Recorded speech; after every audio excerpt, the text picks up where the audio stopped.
Welcome to Blue Talks.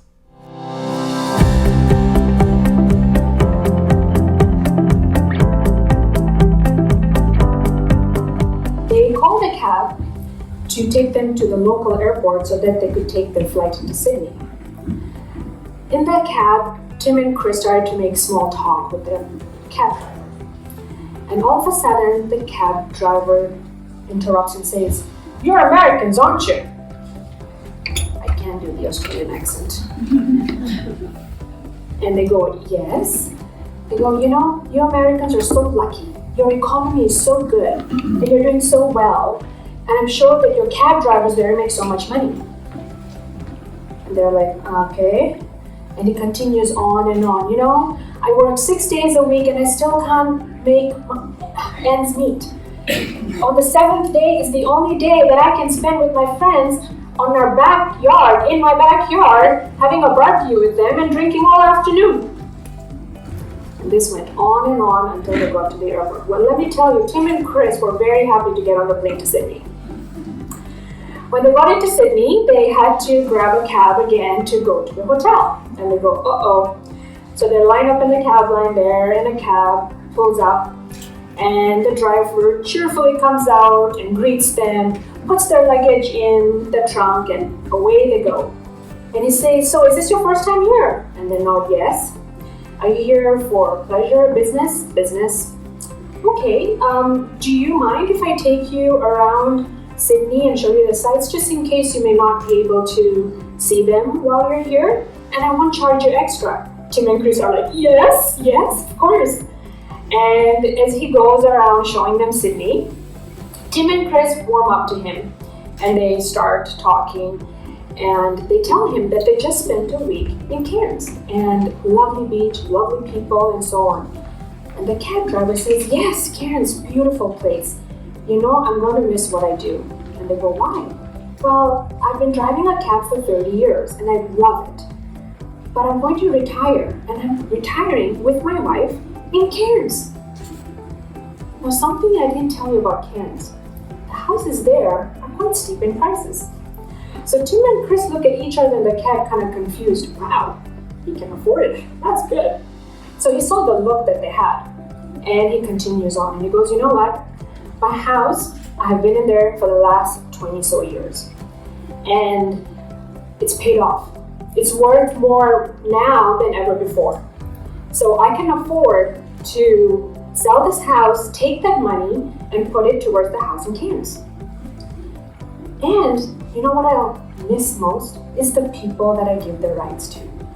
I've had amazing people in the back seat of my cab giving me advice on how to invest my money. And I've listened. And I have created quite a chunk. And that's the money that the wife and I are going to use to live in Cairns quite comfortably." Here are two individuals in the same economy, the same country. By the way, there was nothing wrong with Australia in 2001. The economy was just fine. Same gender, same job, but look at how differently they view their life. Driver number one thinks that his job is the worst job out there and he'll never get ahead. Driver number two loves what he does and believes that he can live happily ever after with his wife in Cairns. A belief is what you hold to be true, and it's what shapes your reality. A belief is like this cluster of grapes.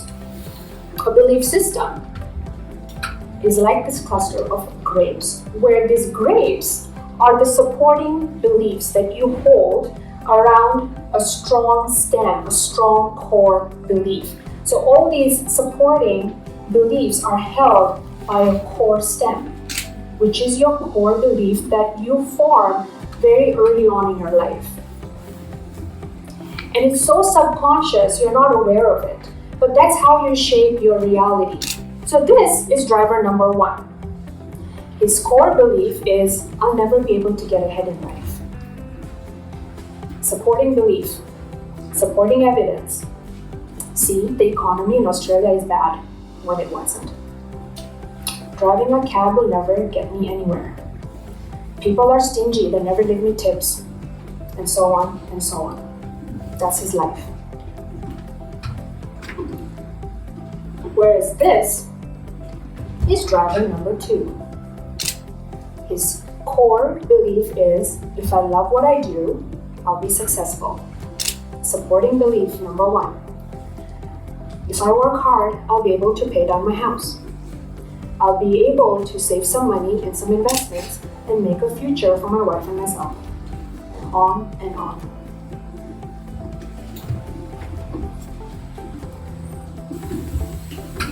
Tim and Chris Holbrook, as well as Robert Dills, leaders in neuro-linguistic programming, NLP, have identified 4 types of beliefs that we have that are very subconscious. These are found in all human beings. Number 1, belief about cause. So the way you identify limiting beliefs or empowering beliefs is through our language. So you will hear this when someone uses the word because in a sentence. For example, I cannot do public speaking because I freeze up and I blank out and I stutter. Too much wealth is the cause of family problems. I cannot start a business because I'm not business savvy. Belief number 2 is belief about meaning. We as human beings make meaning out of everything. Even when you're crossing the street and someone just gives you a look, you wonder, why did that person give me that look? And you make meaning out of it. Some examples are, being a woman means that I have to work harder and look after myself last. Wealthy people means that they behave differently. Meaning, what you put behind that. Another one is, being a person of larger body means that I will not get the opportunities than someone who has a smaller body. Meaning that we put behind what we say.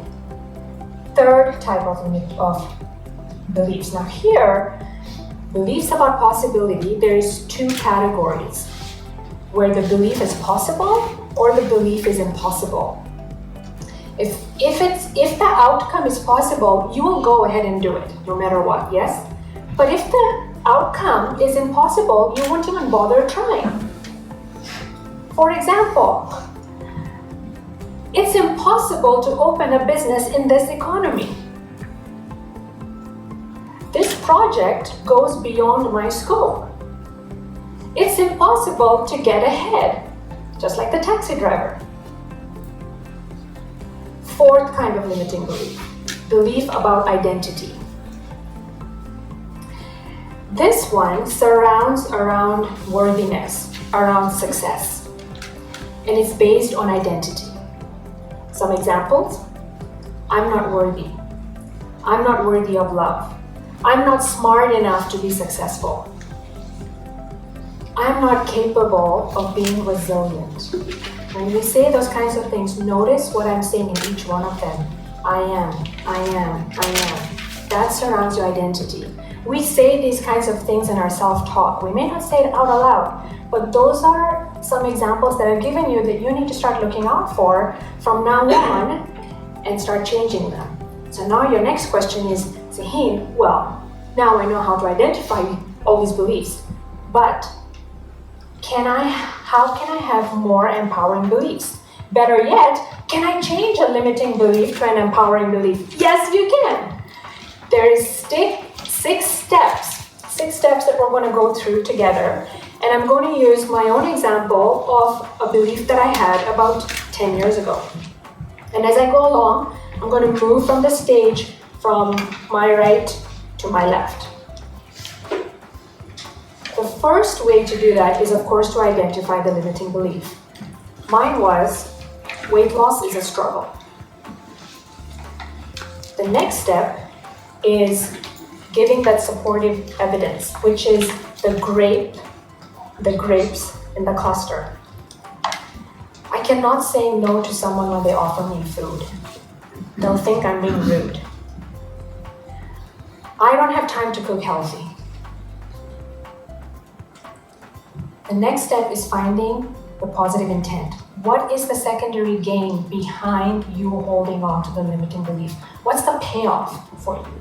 Why are you holding on to it? You know, if I say no, then I'm being rude and people will not like me. I don't want that. If I keep on saying no to my friends when they go out, then they won't invite me anymore. And being social is very important to me. And eating is being social, right? What about the other thing? I don't have time to cook healthy. Well, yeah, because I only get the weekends and I want to enjoy them. What I'm doing at this moment, though, is as I'm thinking about my secondary gain and my payoff, I'm starting to rattle this cluster of grapes because everything was so subconscious. I'm now bringing it into my awareness, into my consciousness. And I'm starting to see, aha, is this really making sense to me? And then the next step is reframing it. Reframing it just means that you're finding counter evidence of what you're saying. And you're giving a different meaning to it that's more positive. For example, okay, what's the worst thing that can happen if you say no? What behaviors are you going to still be holding if you continue holding on to the limiting belief? What will my mentor or the person who I look up to say to me about me holding on to this limiting belief? So now as you counter it and unpack it, what you're doing is this. That doesn't make sense. That's just silly, and so on.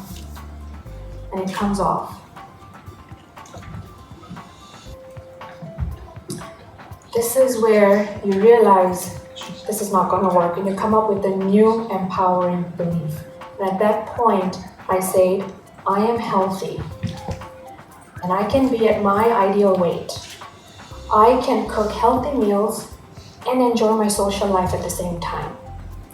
As I affirmed this new, well-formed belief, I found more and more evidence that actually supports it, and that will shape my new reality about what I want. But remember, I've just formed the core stem belief. I need the grapes around that to make sure that I find supporting evidence to support the new belief. You know what? There's lots of YouTube videos out there that show how to cook healthy. There's amazing recipes online that I can find that are healthy. I don't have to say no. All I have to say is thank you, but I'm not hungry at the moment. Maybe I'll eat it later. I don't have to say no to my friends. All I have to do is, yeah, I'll come with you, but I can order a salad instead or something more healthy. Keep affirming by finding supportive evidence. These are your 6 steps. Now, in India, elephant trainers tie the elephant to a wooden post. And one may wonder, when you look at that elephant, why isn't it getting away? Now, I grew up in Kenya, as you heard. I came to Canada at the age of 15. And in Kenya, elephants are wild beasts. And these wild beasts can run around and just kill you. So again, you kind of wonder, why isn't this elephant running away and killing someone? So when you ask the elephant trainer in India, what's their secret? They'll just laugh and say, that's not a secret. It's how you train them when they're babies. So when they're babies, you tie them to a wooden post. And they try very hard to get away, but they can't. And they keep on trying, but they're not strong enough to break the rope or the post. And pretty soon they realize that there's no escape. It's futile. And so when this elephant grows up into a grown adult elephant and it's tied to the wooden post, it doesn't even try to get away because it has been ingrained that it's impossible. So let me conclude by asking you this. Are you going to let yourself be held back? Thank you.